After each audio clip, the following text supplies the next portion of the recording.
Welcome back, everybody. Returning to the show is Alfredo Ortiz, the president and CEO of the Job Creators Network. Alfredo, welcome back to our show. Thank you, Amanda. Okay, so blanket forgiveness for student loans. This just seems very expensive. I know that your network, the Job Creators Network, has explored legal challenges to this. Can you illuminate that for us? Yeah, absolutely. And I hear Biden has on his agenda next credit cards, car loans, home loans, you name it. Whatever it takes to buy a vote is on his agenda. No, seriously, look, we know three things out of this. First of all, we know that this is going to hurt the economy. This now, I guess, up to $1 trillion. It sounds like the latest estimates from the Wharton School business model. But up to $1 trillion here that's going to hurt the economy. We know it's going to lead to higher deficits. We know it's going to lead to higher taxes because somebody's got to actually pay the bill. And it's going to be inflationary. And we just know that. Jason Furman, in fact, chair of Council of Economic Advisors under Obama, said that. Larry Summers, who was the Treasury Secretary under Clinton, has said that. And so we know it's going to hurt the economy. Two, we know it's not fair. Right? It's not fair to the millions and tens of millions of people who decided not to go to college because, one, they might not have wanted that path, or they just didn't want to take on the tens of thousands, maybe even hundreds of thousands of dollars of loans because they just didn't think it was something that they could pay off. And three, it doesn't actually address the underlying issue of why have the tuition costs risen the way they have over the past several years. In fact, since the Obama administration started pushing higher education versus vocational schools, they've actually increased at double the rate of inflation. But Amanda, we also know that you can't take fairness to court. You can't take any of those to court, right? But what can we take to court? Three decisions that have happened recently is what we believe is going to be the foundation of the constitutional challenge that we will put forth. In those three cases, the first one, which happened earlier on in the administration, was the rent moratorium. The second one was the vaccine mandate, which John and Amanda, we were involved in and went all the way to the Supreme Court and won that decision. And then the third one, the most recent one, was West Virginia versus EPA. The Supreme Court, through those cases, really gave a very, very clear message to the Biden administration that overreach is not going to be acceptable and will not be allowed. And that has been a very clear message coming from the Supreme Court. So these three cases, my message to Joe Biden is 3 strikes and you're out. Yeah, I think there was a famous billboard up in New York about strikes and balls, but that's a whole other subject altogether. That's a whole other story. That's right, John.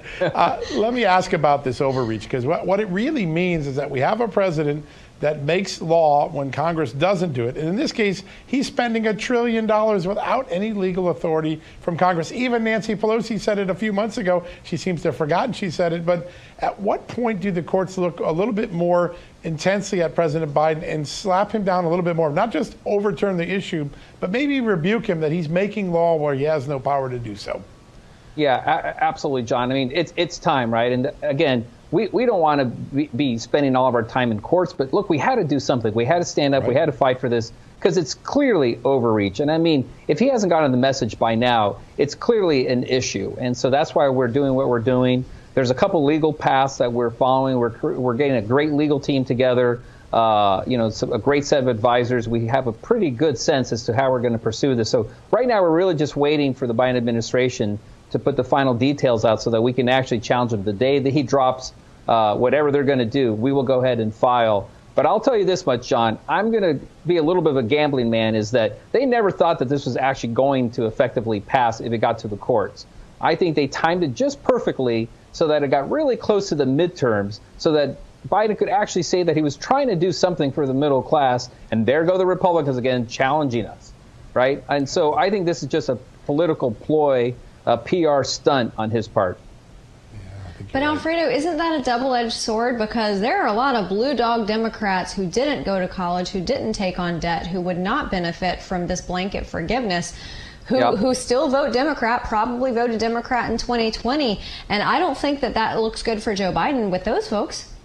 Yeah, and man, I think you're absolutely right. I think they miscalculated on that front. I don't think, for example, they expected Tim Ryan, candidate for Senate in Ohio, to come out so strongly as he has against this. I'm actually pretty surprised. I bet you they're very surprised about that.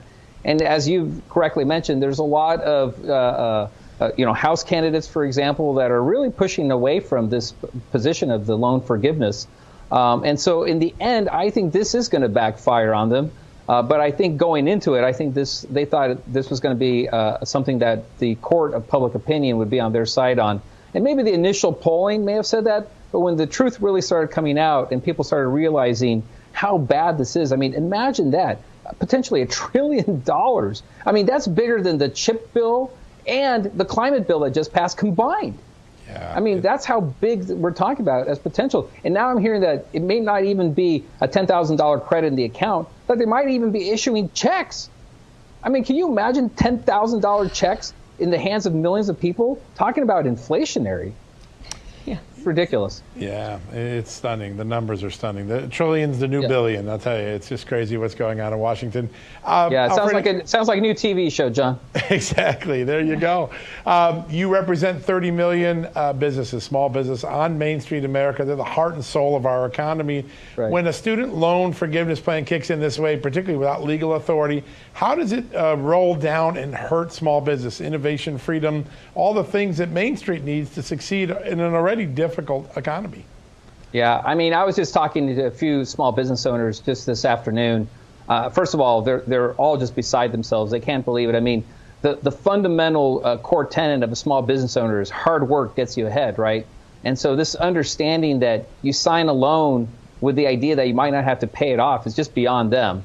We all know what we do when we sign a car loan. I mean, I got my first car loan when I was 17. I knew that I had to pay it off. I never thought that I was going to have some government come in and just pay it off for me. And so, but the inflationary factors are real. And like I said, it's coming from Larry Summers. It's coming from, Furman, really smart people on the left, really smart people on the right, that it's clearly going to be inflationary. And it doesn't take a rocket scientist to figure that out.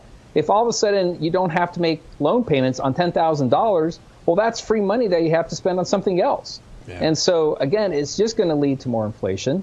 And at the end, the $300 billion, $500 billion, the trillion, John, whatever we're talking about here, somebody has to pay the bill. It's not just going to magically, poof, go into thin air. Somebody's going to have to write a check for that. And it's going to be you, Amanda, me, and others who are hardworking individuals across this country that are going to have to pay that bill. And that's just fundamentally not fair. We know we can't take that to court, but we do know what we can. Yeah. Alfredo, I want to talk about real estate, not buying and selling houses, but some of the most expensive digital real estate in billboard form on the face of the planet is in Times Square in Manhattan. You guys have a new billboard there at Times Square calling out Joe Biden for all of his broken promises, but especially the ones pertaining to the economy and how it affects small businesses. His nose just keeps on growing, doesn't it? Tell us about this billboard and the reception of it. Yeah, Amanda, you're absolutely right. In fact, I think we're going to have to buy the billboard that's adjacent to it so that the nose can keep growing. Because at the rate that he's doing, we definitely have run out of billboard space. But no, I mean, the reality is this is right. He just keeps on lying to the American public. I mean, again, no inflation, no recession, no tax audits. I mean, small business owners are just fed up with this. They're fed up with the lying. And, frankly, they just think that this president is just working against them, period.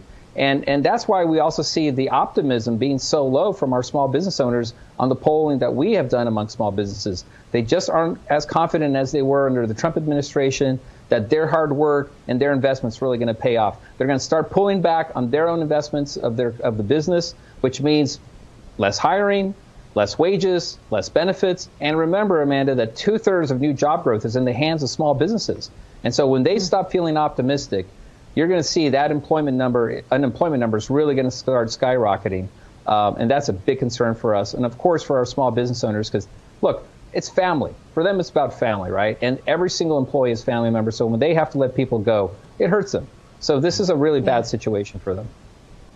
Yeah, people are going to have even more of a problem paying their bills when they can't get jobs because small businesses are downsizing. It's just a vicious cycle. Alfredo Ortiz of the Job Create. Yeah, go ahead, very quickly. One quick point too. I mean, I scratch my head a little bit because when you look at what's happening out there, for example, people aren't able to pay their utility bills, right? Because inflation's so high. That number's like $16 billion. Why isn't he focused on that rather than the $1 trillion on loan forgiveness? Yeah, but he takes priorities and he just throws them in the air and sees how they land. All right, Alfredo Ortiz, we appreciate you so much.